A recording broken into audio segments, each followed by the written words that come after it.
This last episode really and truly got me in my feelings. I'm going to just be upfront and honest with you. I was all in my feelings, crying to cussing and just being plain flat out pissed off. And I kept saying, don't piss me off. Don't piss me off.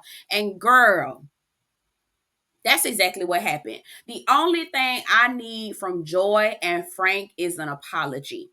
Okay. I understand what they did, the decisions they made 40 some years ago. I understand the moves they was making. Do I agree? Absolutely not. Do I think it's equally still trifling? Absolutely. And because of this, we're in 2024. You understand the destruction and the damage that the decisions you made 40 some odd years ago. So all I needed to hear from Frank and Joel was an apology. And instead of doing that, they decided to dig their old ass heels into the same wrongness. Girl, loud, strong, and wrong as two left feet. Girl, I said, you know what? See, what I wanted to do was come to you with respect, okay?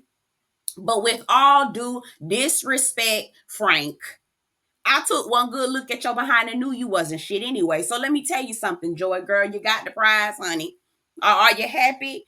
No disrespect to you, Nicole, but your parents, girl. Oh, Lord, I feel so bad. At least Nicole them was raised halfway decent. And Monet, I'm very disappointed, but we're going to get into it, y'all.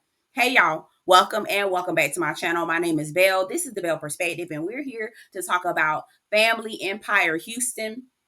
I love this show. It's all about family and land ownership and legacy and girl, all of the drama that ensues. If you're new to my channel, I talk about reality TV, books, movies, all kinds of things. So definitely just peruse the channel and get in where you fit in. Subscribe, okay? Subscribe to the channel. Definitely like the video and get in the comments and let me know what you think about the goings on, okay? So let's get into it. This episode is titled Pitch Imperfect. This is season 1, episode 7. We're back where we left off. This is everybody in the family under the tent.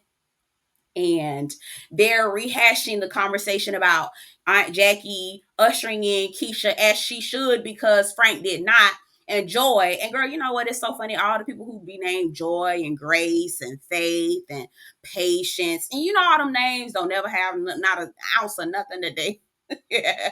They don't never have no ounce of nothing in their name. When I tell you, Joy sat up there looking just as mean and surly as she wanted to, girl. Mean and surly. I was just like, good God Almighty, girl. So Joy over there gaslighting, talking about how did you know that Frank wasn't gonna come over and introduce? Girl, ma'am, first of all, don't sit up here and play with us. Don't play with it. We are grown women. All right. Y'all must still think we some kids. These women is not no kids. They in their 40s. Are you kidding? No. The reason how they know Frank wasn't finna be on no good time daddy shit is because he had 7 years and wasn't trying to claim you. And why? Because he was trying to cover up the dirt that he did to keep you happy because you didn't want him to be around the child that he had outside y'all's relationship.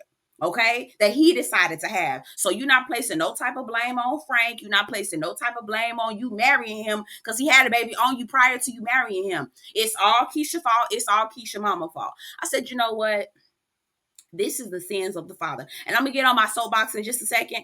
I ain't going to do it right now, but I am going to get on my soapbox. So I'm just giving y'all a warning, a heads up, if you will. Okay.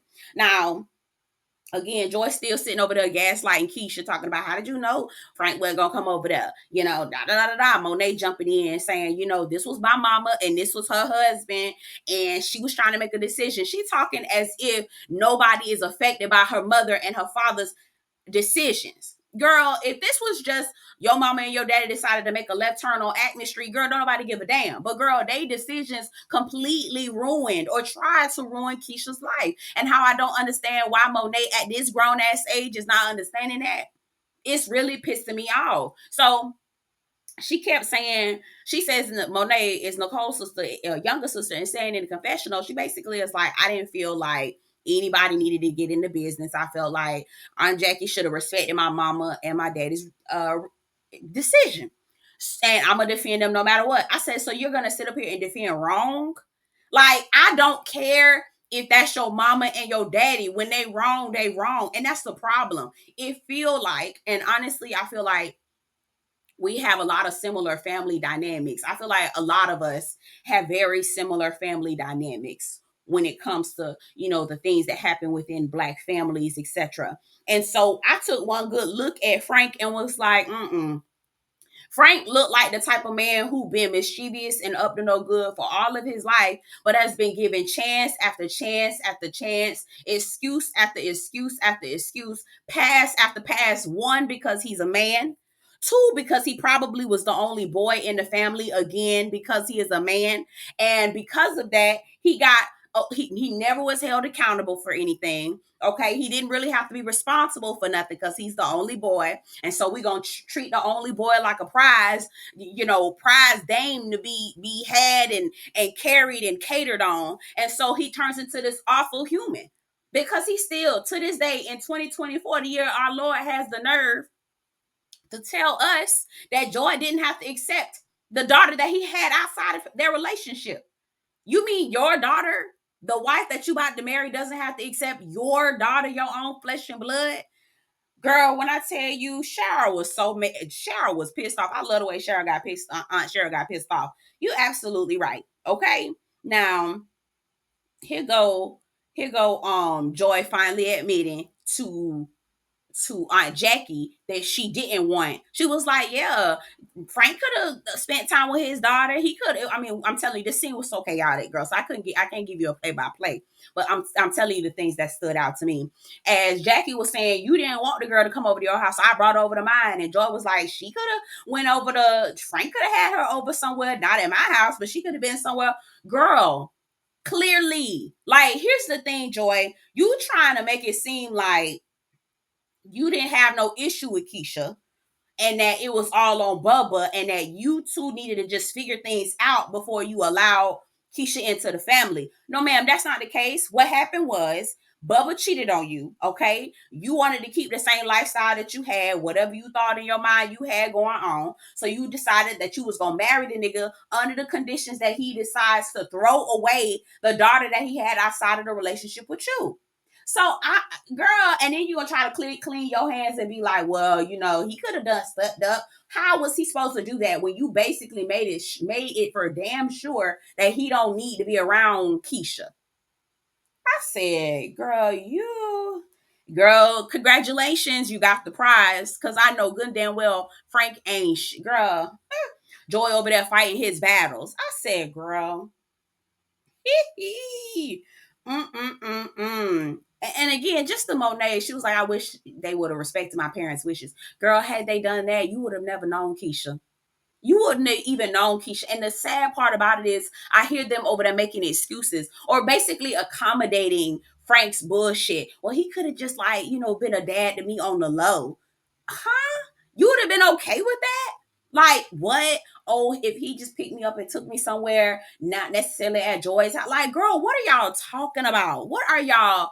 This instead of putting the blame and the accountability on the person who need to be held, feet need to be held to the fire, y'all making excuses, trying to figure out how y'all can accommodate his bush, girl. And Joy too. I said, Joy, girl, I was in literal tears, boo hoo crying watching this episode.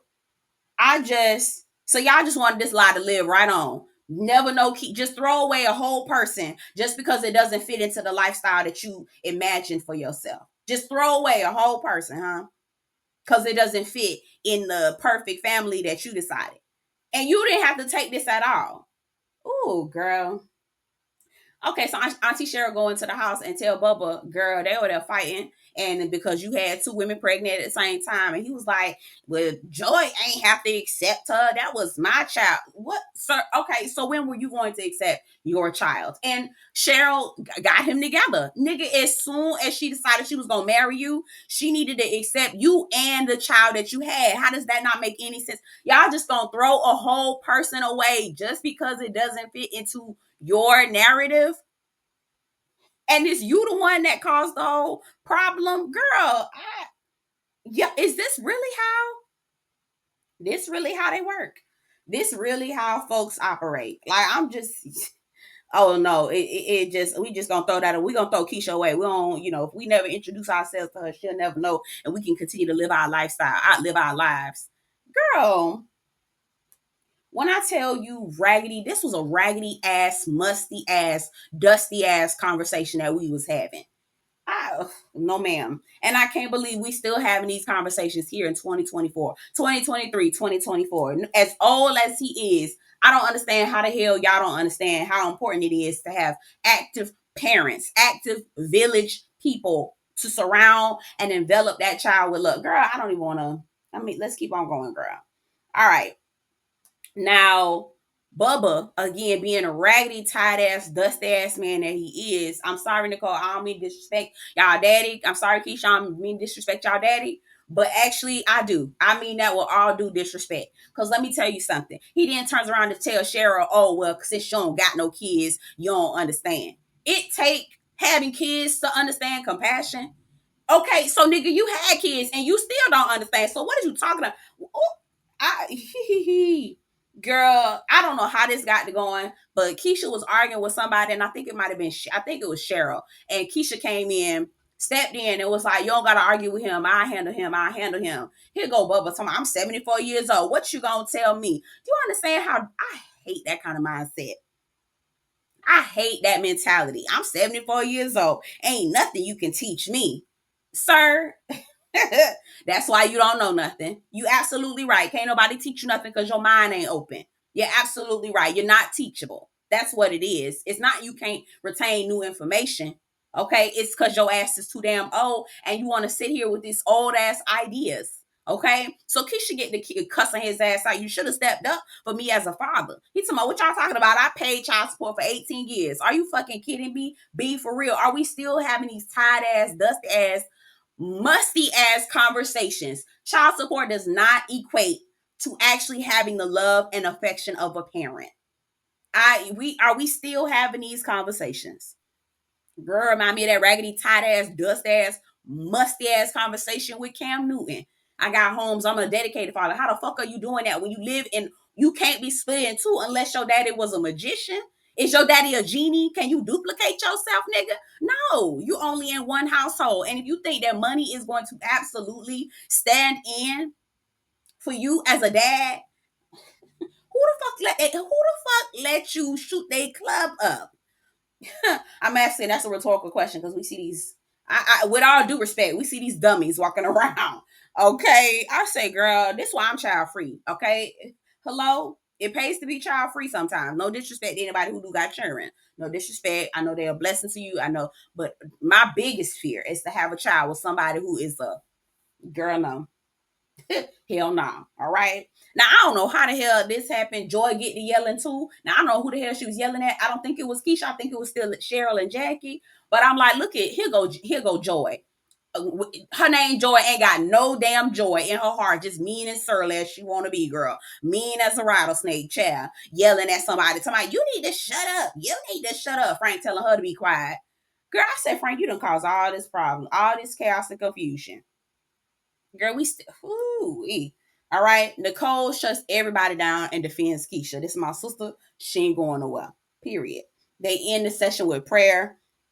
Y'all know how I feel about these types of things. My biggest thing is y'all gathering hands, and the people who really need to be, the people who we really need to be talking to and gathering around is Frank and Joy. Okay, but y'all handle it however y'all need to. Now, so we afterward, everybody is just like in a haze, sadness and dissent, and just it's just not everybody. No one is in a good space. The only two people that are working on their relationship is Keisha and Nicole, and I'm so happy to hear that. Thank God. Like I want those sisters. I want all the sister cousins to get together and be BFFs and raise their kids together and just go off into the sunset and be prosperous and blessed. That's really what I want for all the sister cousins, Nicole, Jermeshia, Jaquita, Keisha, all of them, Monet, all of them. Okay. Now we see Carmel and Keisha talking, recapping the conversation with Frank and everything, and just how devastating it is. And girl, again, I was crying through this whole episode because it's just so you're gonna reject your own flesh and blood just because it doesn't fit into the narrative that you're trying to push forward. Your own flesh and blood, and you were just fine with it too. Just fine with it. And you mad, had a nerve to be indignant when people not gonna allow you to do that. Ooh, girl, that's some. Actually have people who are ready to like not hold you accountable and agree with you. Oh, they should have minded their own business, girl. What? Huh? Had you been in that position, had you been Kesha, I'm pretty sure you would not feel that way. But girl, empathy, compassion, all that shit get thrown out the window when people trying to save their face. You know what I'm saying, girl? It's a mess, girl. It's a mess. Nicole and Larry talk. Nicole tells Larry she really needed him to be there because it was just real hectic. Larry regrets not being there. I'm side on Larry just a little bit, like, Larry, what's going on over there, sir? Okay, I don't know. Yeah. Anyway, now we see Quita, Nicole, and Jermeshia get together again. They're still recapping the conversation. They also highlight the conversation at the crab boil. They also highlight that they love to see that Nicole and Kesha are getting closer. The wall is coming down, right? So that's good. We hate to have it happen during this, but we're glad it's happening. And that's usually how walls come down, right? They also talk about the whole situation about how this potentially will affect Kesha. Like, everyone is arguing, fussing, and fighting because Kesha exists. Do you know what I'm saying? And how devastating and painful. And I'm trying really hard not to cry.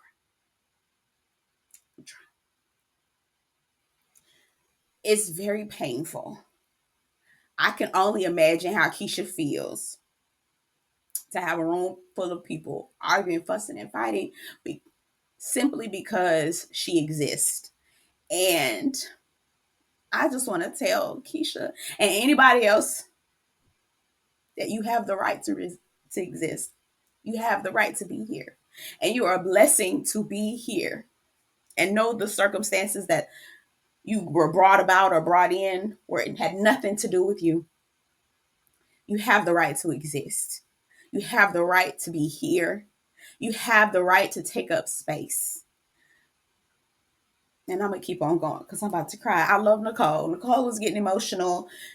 I love Nicole. I go off for her. She not perfect. She not perfect. But I really do love Nicole. And yeah. Yeah. Anyway, the mom, Nicole thinks that the mom should have talked, that Joy and Aunt Jackie and them should have talked. Girl, honestly, I do think the sister cousins need to be the part of the conversation because I don't feel like it would have gotten anywhere had they not talked. You know what I'm saying? Had they not been a part of the conversation. Because, girl, they had years, decades to have this conversation. Girl, they weren't trying to do it. So I do believe the sister cousins need to be a part of it. They switching gears. They start talking about the land again. And Jermeshia was like, girl, what is you plotting and planning over there at the rodeo roundup? And Nicole was like, nah, girl, this was what I was trying to do. I was trying to come up with a hybrid opportunity so that Granny can get what she want and then we can also get what we want. And Jermeshia makes her final plea, basically, girl, are you on our side, girl? We're the two G2 leaders, girl. We supposed to be together. We supposed to be linked up, girl. You supposed to have my back, girl. Where you at? Okay, twin, where you been, basically.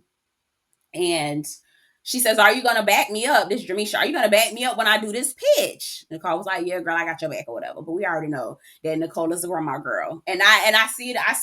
When I tell you from one grandma girl to another girl, I see you. That's why I love Nicole, because she a grandma girl just like me. I feel you, girl. I get it. Anything for your grandma, girl. Anything for your grandma, okay?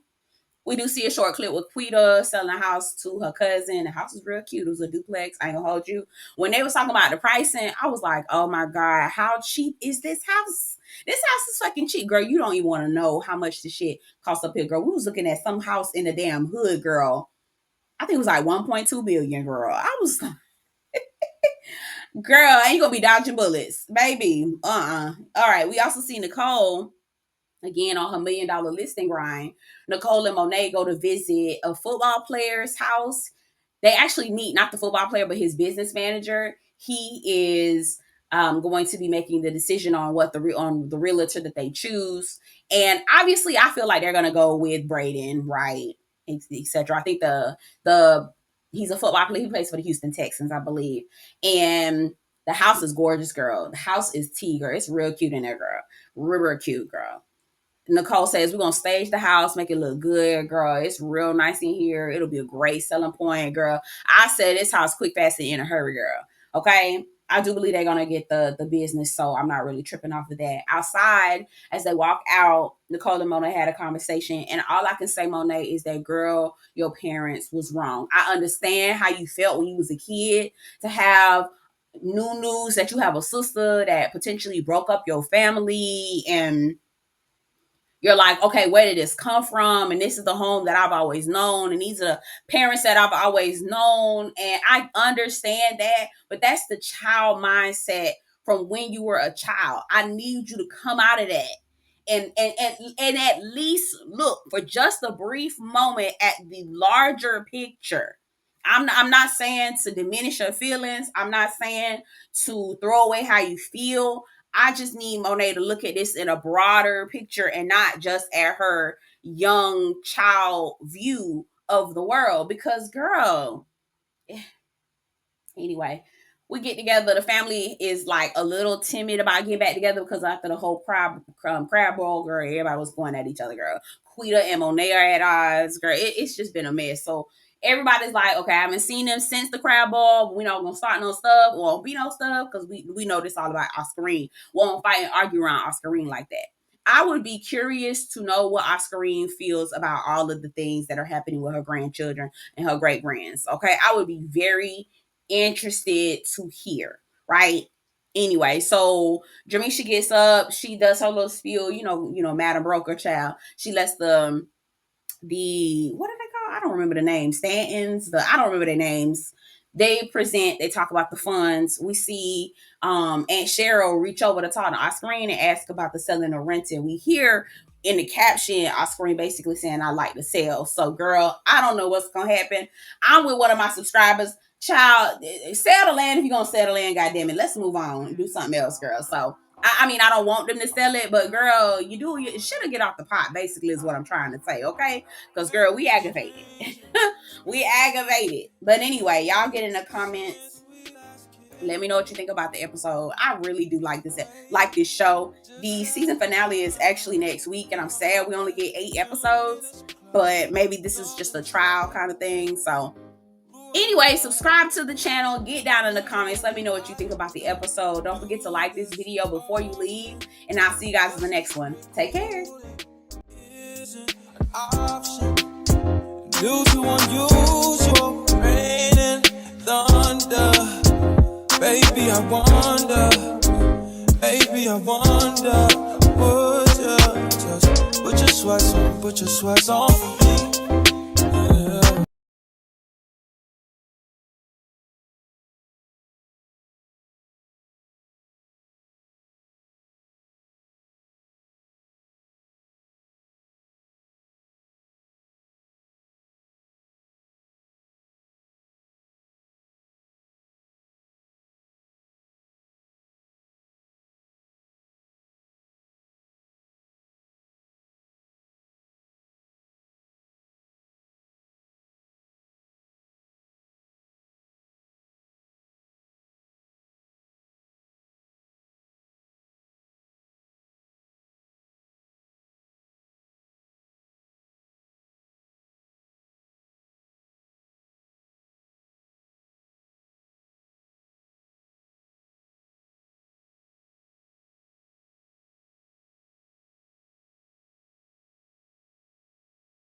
Yeah. It's taking that off of me. I got the plug, I made the call for me.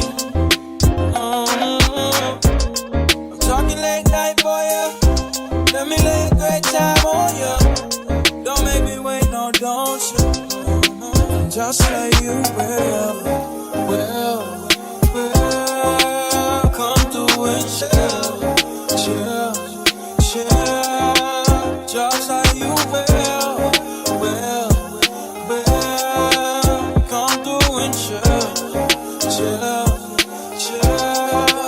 Just say you will. Come through and chill. Just say you will. Come through and chill.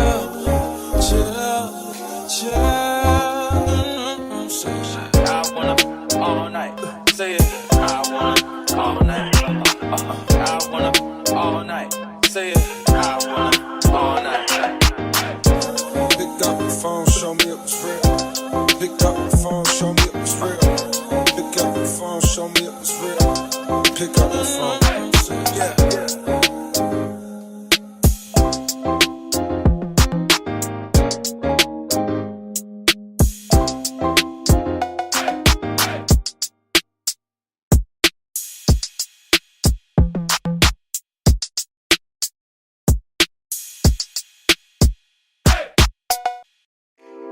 Yeah.